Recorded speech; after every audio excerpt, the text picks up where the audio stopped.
Welcome to Confirmation Bias, presented by the League Ambassadors.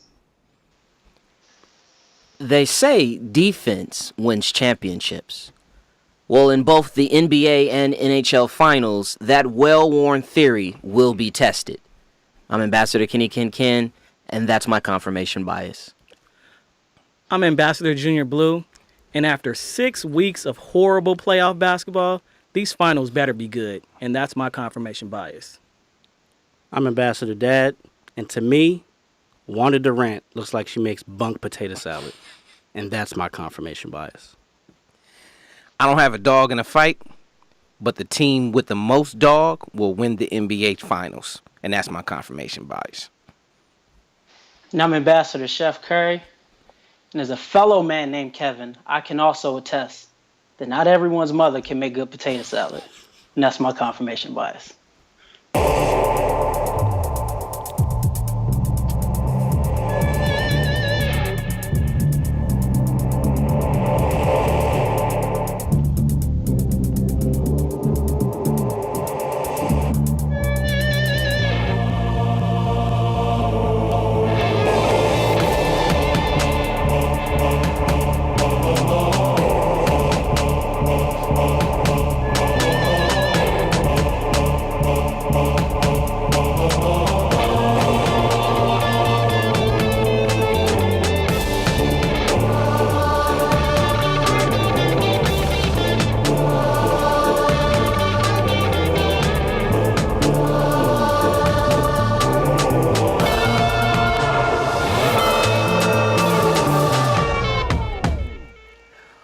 Welcome to episode 22 of Confirmation Bias, presented by the League Ambassadors.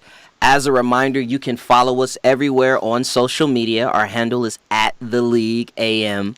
Also, please, if you're watching a live version of this show via Facebook, submit your questions, your comments, and then at the end of the show, during our segment Diplomatic Immunity, we will attempt to answer your questions or respond to your comments. Finally, visit our website, theleagueam.com, where you can see all of our previous shows, our episodes from our first podcast show, 32 Kings Road. Also, if you love to write or have something to say about anything in the world of sports, check out the section on our website called Diplomatic Immunity, where you can say what you want to say, and we will publish it on our site and make it accessible to the world. As we begin our show today, Ambassador Dad wants me to remind you also to go to YouTube.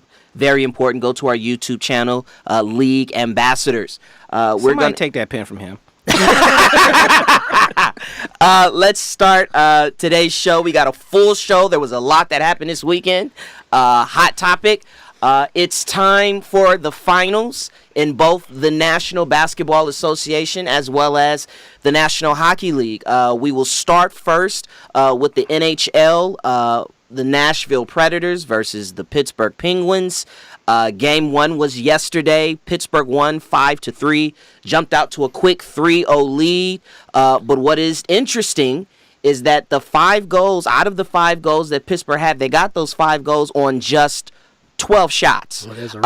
They jumped out 3-0. Basically, Nashville was done by a 4-minute stretch where they had 2 penalties, and so they were down 2 men, and Pittsburgh jumped out to the lead. But then the clamps came out. And as I said in my confirmation bias, defense winning championships is definitely going to be tested, and we're seeing it right now. So the question I want to put out there for you guys first, which period, the first period or the last 2 periods, do you think was a proper foreshadow for the rest of this series? Is it going to be the offensive explosion, or is it the clamp job that came down? Well, I fully believe it's the second and third period. Right. For one, they robbed my man of a goal. Yes. Which is very unpopular. They called it offsides when Mr. Subban got the first goal quick, too. And then that changed the dynamic because then the penalty came. Right. And then they got the power play goal, and then they got one right after that. Right. And even though it was 5-3, one of those was in garbage time when they went exactly. Goal. Yep. So 37 minutes they went without a shot on goal. That's 37 minutes. That's a clamp job. With all that Hall of Fame talent on offense. Mm-hmm. So I think it's that. And you can't, with them being short, you can't put that on the rest of the game, like the rest of the series. They're not going to be shorthanded for the rest of the series like that. Right. So what happened in the second and third is more likely what's going to happen for the rest of the series. Well, but the reason why it may be foreshadowing is because all season they've had this ability, whether they play good, whether they play bad, to still win. Mm-hmm. And that means something, meaning you figure out a way to win when you don't play good. Right. And that, especially in the finals, that's something that... The final. Stanley Cup final. They have a whole thing about it. I'm serious. Finals? Shit. Now I'm done. Some respect on my name. Final? I didn't have the white privilege of watching this game. Oh, my God. I wanted to ask you guys, was there anything that the Predators did that could give you hope that maybe they can bounce back after a game like Game 1? The strap-tastic. Yeah, For real. They had 12 shots on goal. Yeah, their defense is outstanding. Yeah. Their defense is outstanding. Who leads the defense, Kenyon? His name is PK Subbin. But it's also the great goaler. Is it Rene? Don't ask me to pronounce it. Rinne. Mr. Rinne is also. I mean, there's a few guys on there. This is Nashville. This is a team, and we've talked about it before in previous shows. This is a team to really get into. This is a team of a bunch of veterans that have been cast off and from different teams, and they've come together. And I really think they got some magic there. If they can get Game 2 and then get it back to Nashville where it is crunk. Yep. I think it goes 7. Yeah. If they win Game 2. If they win Game 2. Yeah. So if it goes 7, you got Pittsburgh winning? No, I think they have Pittsburgh is the reigning champ. Yep. They have the experience. Yep.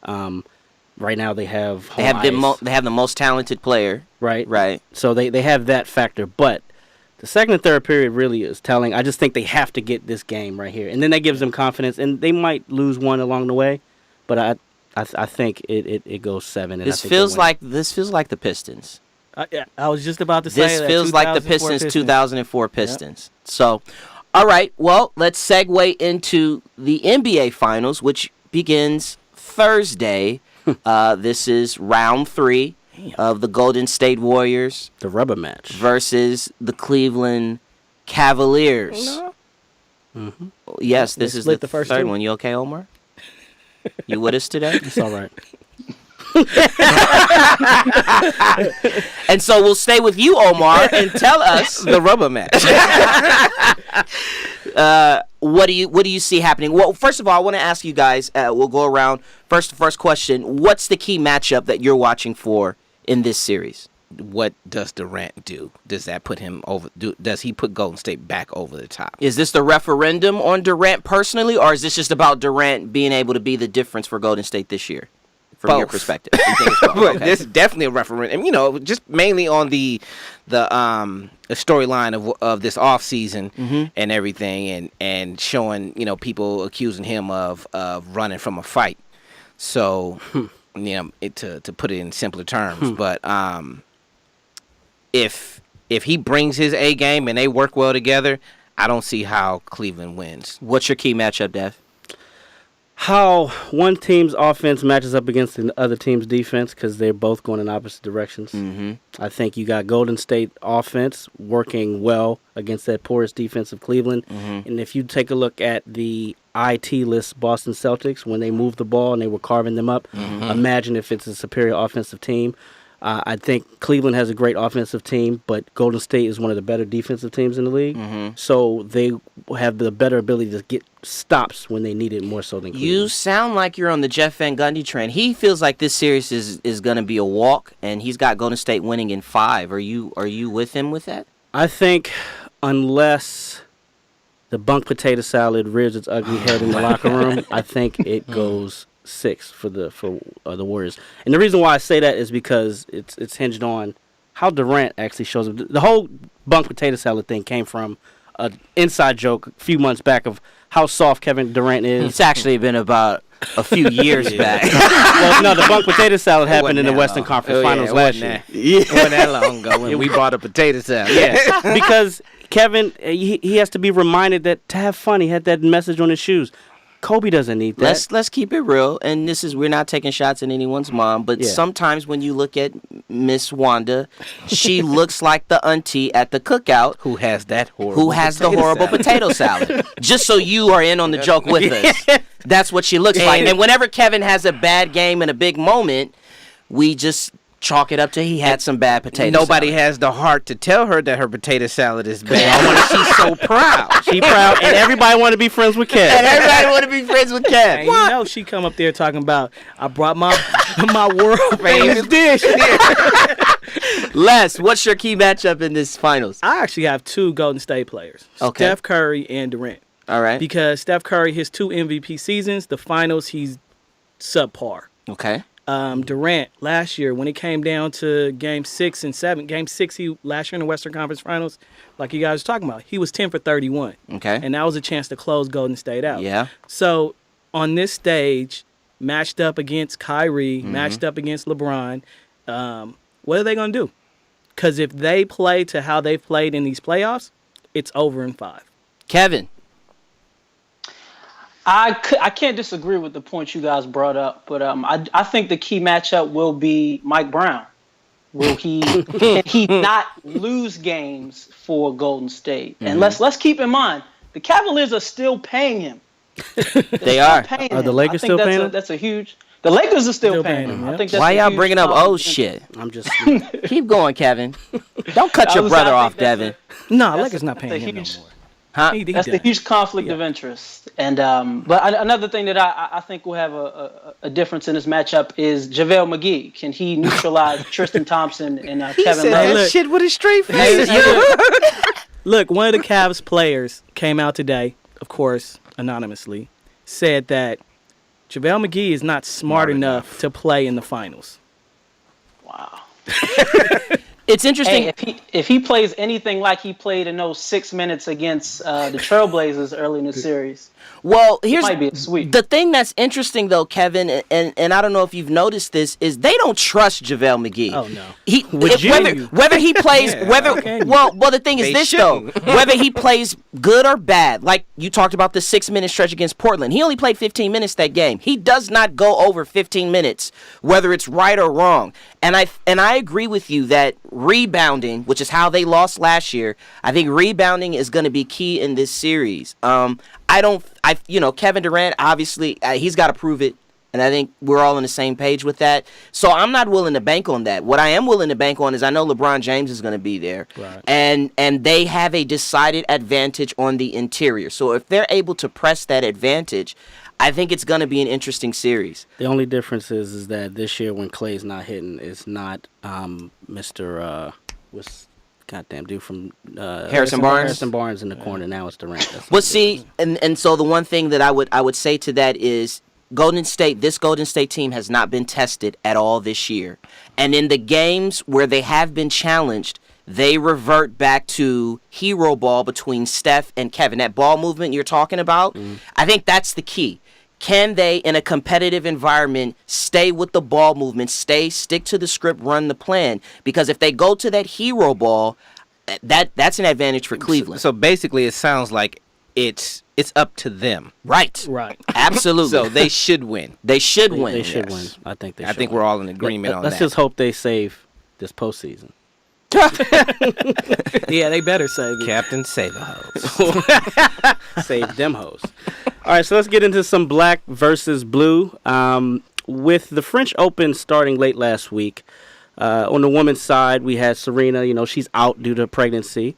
The number one seed on the women's side actually lost early, so it's wide open. On the men's side, we have Andy Murray, who's actually the number one player ranked in the world, who actually got off to the worst start ever by a number one player since Pete Sampras for winning percentage-wise since '99. He's gotten everything but AIDS. Yeah, exactly. He's been stinking. He has up. shingles. Yeah. So we have Novak Djokovic. Are you sure? Ow, wow. Wow. Sure what? He Yeah, said, go, "Are you keep- sure keep that it's going. shingles? Just keep Keep going. going, just keep going. Just keep going." You lost me there, bro. Okay.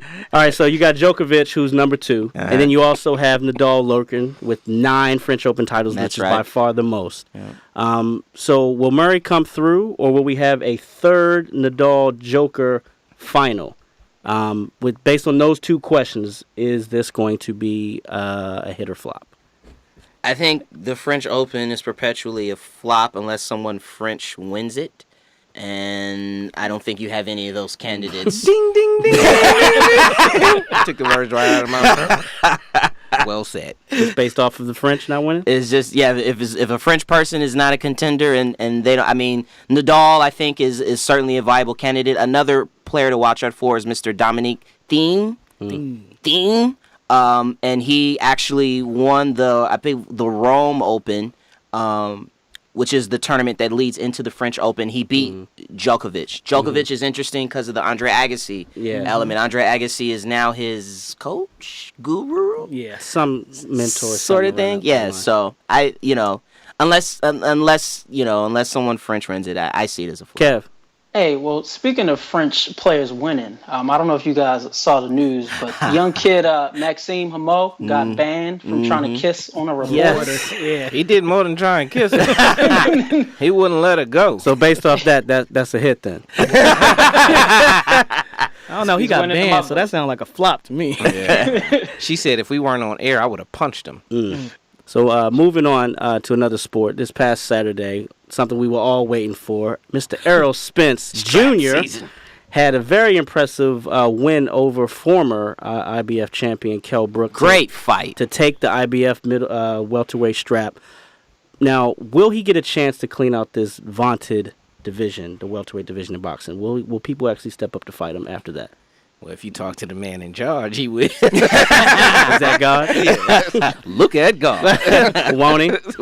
Won't he? That's Mr. Al Heyman. I think there's hope that he will clean out the division. I think, we've seen with a big part of the reason why boxing has had a resurgence this year is because of the preponderance of good fights that have happened in the PBC, which is controlled by Mr. Al Heyman, also known as God. With all due respect. With all due respect. Sir. And so, you look at a lot of those top welterweights, they're all PBC fighters. There's no reason why he shouldn't be the man that cleans out the division and hopefully sets up what I think would be a wonderful showdown between him and Terrence Crawford. Yes. Yeah. Then he'd cross. If that happens, that means everything happened right for boxing. Yes. Yeah. Which doesn't happen. That happens very rarely. I will say this about that fight, though. The orbital bone is one of the thickest bones and hardest bones to break on your body for a reason, because it protects your eyes. And if you fight 2 fighters in a row that one breaks your right and one breaks your left, there's a point where you have to look at your management and say, look, man, y'all got to save me from myself. Y'all got to stop doing it. It just sounds like he needs to check out of school and check into a new school.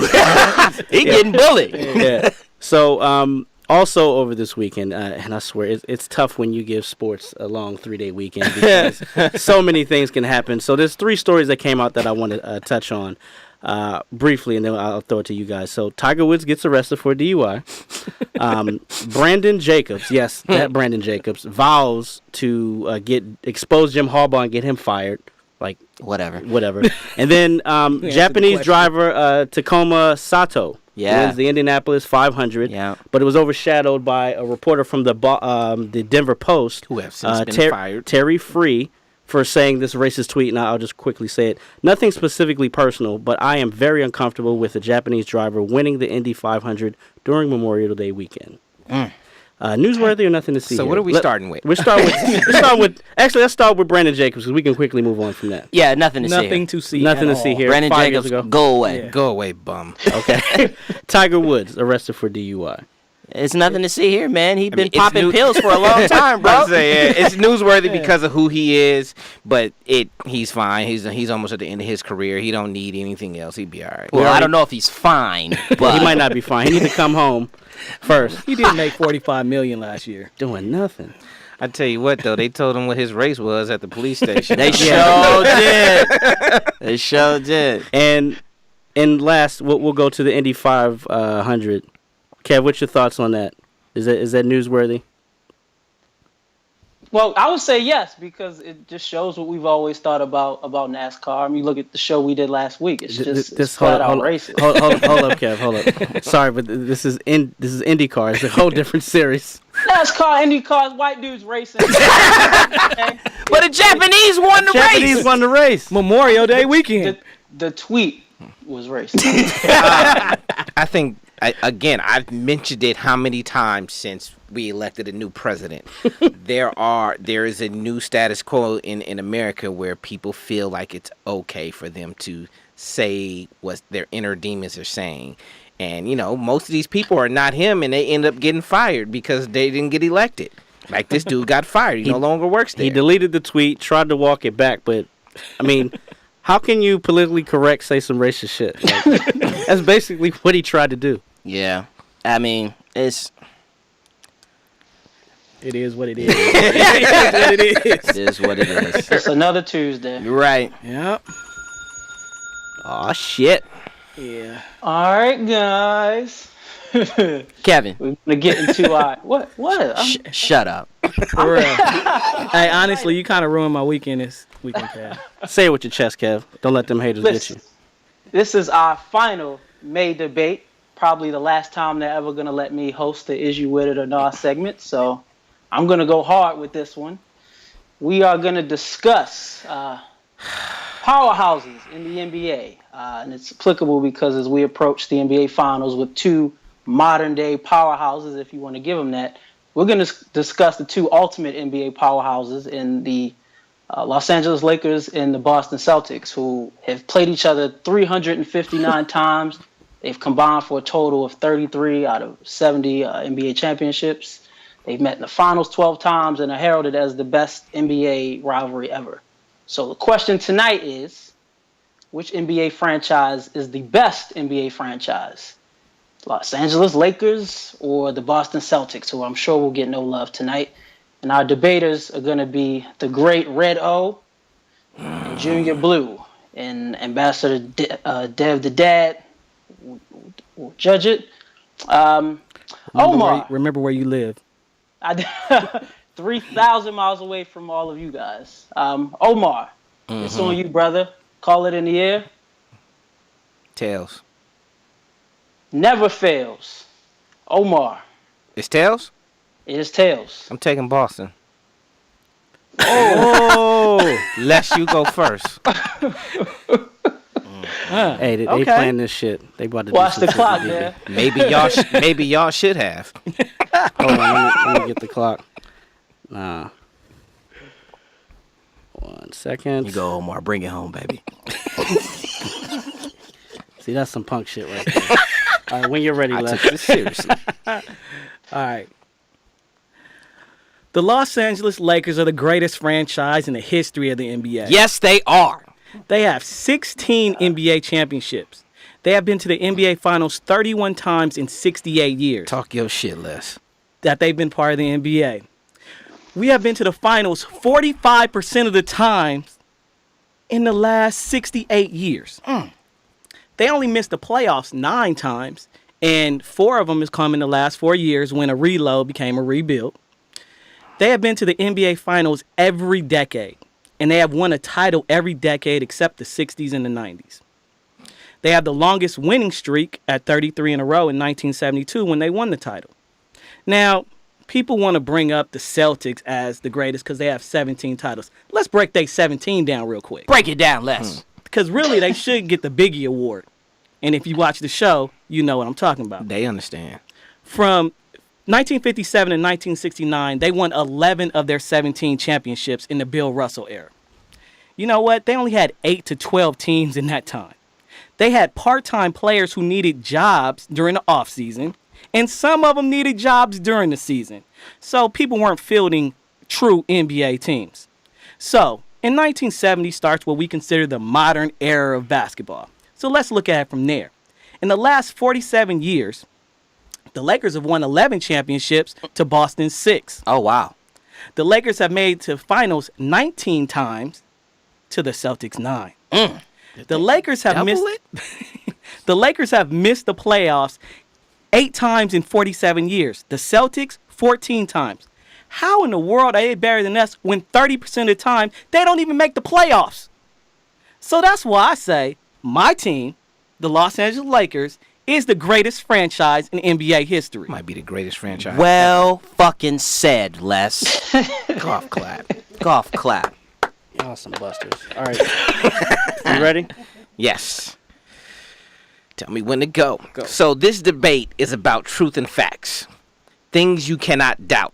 The Boston Celtics are undoubtedly a great franchise. Even as a Los Angeles Lakers fan, I cannot sit here and doubt the greatness of that franchise.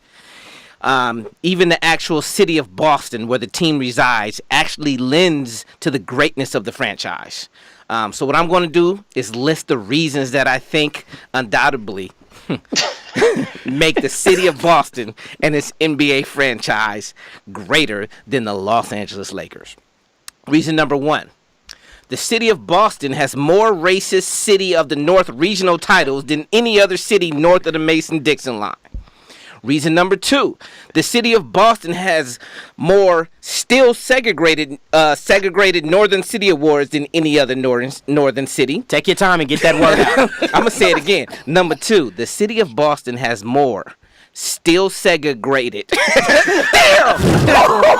Wait, I got it. You got it? Segregated. Bam! Northern City awards than any other northern city. And last but not least, the city of Boston has more of the prestigious, most likely to call opposing athletes niggas, spics, or porch monkey awards than any other city in the United States, not just the North. Ask any athlete who has been there and they will tell you, still to this day. If you take that and add to the fact that the Boston Celtics have 17 titles to the Lakers' 16 championships, one more is all you need to be great, right? You just need one more. Just right? one more. Just one more. Mm-hmm. So if you take that, I mean, I understand the fact that the Celtics only have 5 championships in what I consider the modern era, which was 1976 after the ABA. If you want to go to 6 in 70, that's fine. And the Lakers have 10. We doubled it, which, you know, they still have one more than us, right? I mean, I understand that. Okay, I'm done.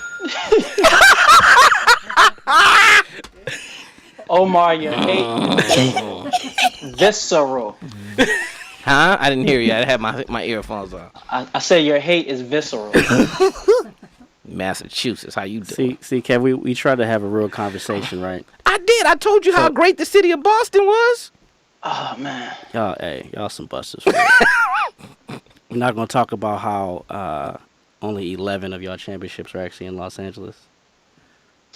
Or I don't understand. Doesn't matter. Yeah, You said the franchise. It's still the Lakers franchise. And You didn't say okay, and then how you said that they won in the 60s and all that when they won all those ships. You don't count those, but I got a question. No, I didn't say I didn't count. I didn't say I counted. I got a question for you since you sound like you don't. No, I'm just trying to give it some. Who do you think is the better franchise? Well, that's he got to answer that. His opinion opinion is really about the argument. Yeah. And who had the better argument. I'm asking, regardless of the argument, who do you think has a better franchise? I think if you look at all of it, You can't say it. You no, can't say it's it. not even that. I mean, if without diving into it, I would probably say the Lakers. But if you start looking at everything, it's a closer conversation. So who won the argument? I don't think any one of you motherfuckers. Because that set this shit up. And we did not. I promise you. I mean, I told you my argument for the Lakers last week. I promise y'all, Les had no idea what I was picking Boston. Kenyon had no idea. Yeah, I'm just along for the ride, man. They didn't want me to be a part of it. Co-signing and everything. Yeah. Around like, With talk that- your shit. Do it, Les. That was all natural. Motherfucker. Well, I can't lie. I do feel like we kind of have to bring some perspective to the conversation from the Boston side. Trust me, no dog in the fight. I don't root for either one of y'all ever, but we can't dismiss that the Lakers, as successful as they've been, have always come up against issues when they play Boston. I mean, like I mentioned in the intro, they played each other 359 times. The Celtics are 200 wins to 159 losses. But look at the time frame. I mean, who won in 2010? Boston won in 2008. Lakers won in 87. Lakers won in 85. I mean, if you want to go back 60 years, let's you can do that. It's a great matchup. This isn't a finals discussion. This is about which franchise is better, and we are better. But they always match up in the finals. I mean, so I mean, no, we don't always match up. We don't always match up. That because we've been we've been there more than them. So it's 12 times y'all have gone and played each other. They're 9-3. Okay, that doesn't make them a better franchise. Exactly. Well, y'all shit's gonna be super biased. But I mean, like, if you talk about does that make them better? If that's part of the conversation. If they haven't made the playoffs 30% of the time, how are they better? Okay, so here's my issue, and that's where we get to arguing just for arguing's sake. When that's part of the conversation, it comes down to everything you know. Instead of just arguing, everything you know, who's the better franchise? Regardless, I'm a Laker fan. I'm a Laker fan. So regardless of everything you know, we know that. Yeah, exactly. So I think the Lakers are better, but I can come up with a argument that I feel is undoubted. But you didn't come up with an argument for Boston. You came up. What would be your argument for Boston being a better franchise from outside of 17 to 16, and especially when 11 of them happened 50 years ago? Hey, did you hear what I said at the beginning? I said it's all true facts. Boston is still the most segregated city of the North. We're gonna give you a fifth time to say that. Get it right. I said it right that time. Segregated. I'm just saying it's a deeper conversation, and you guys are going to be biased on it, and we look like we're hating because we're trying to bring perspective. No, but that's why I was asking because what it is. Because all right, it's not just the championship. It's not biased. You look at biased. You look at the players. That's wrong. You look at because I would say that if you look at the top players from each team, the Lakers have your starting five. You can't fucking beat the Lakers starting five. But when you start looking at the Celtics bench versus y'all's on the top players, you can't deny that. You talk about the retired players' jerseys. Okay. You talk about the Hall of Famers. Like all that shit comes into play. And it died with Red Auerbach. Exactly. Like we've been successful with Pat Riley, with Phil Jackson, with Jerry West, era with Mitch of Kupchak. Basketball is undeniable that the Lakers have been since the purchase. Well, the modern day is defined by when you said it was. Okay, when do you define it? I did not define it by that. That was me researching the argument when there were players in the ABA that weren't all in the NBA, and then that's when it became harder to win a championship. You had more players, you had more games, you had more teams. It became harder to win a championship, and less crack. Fly Williams, and you can thank both the Boston Celtics and the Lakers for bringing the NBA back in the '80s for that. All day. It is no hate, except for I hate them. Right, and we're better. And on that note, segregated. It's time for diplomatic immunity. Omar. Give me 1 second. I was in my hate. The hate is strong with you. Yes, and I was not playing. All right. Diplomatic immunity, where fans can send us questions and get access to us and see if we can answer their questions. So I got a question from 1 second. Nobody. Sorry. So I suggest we discuss this debate a little bit more. Our time is done.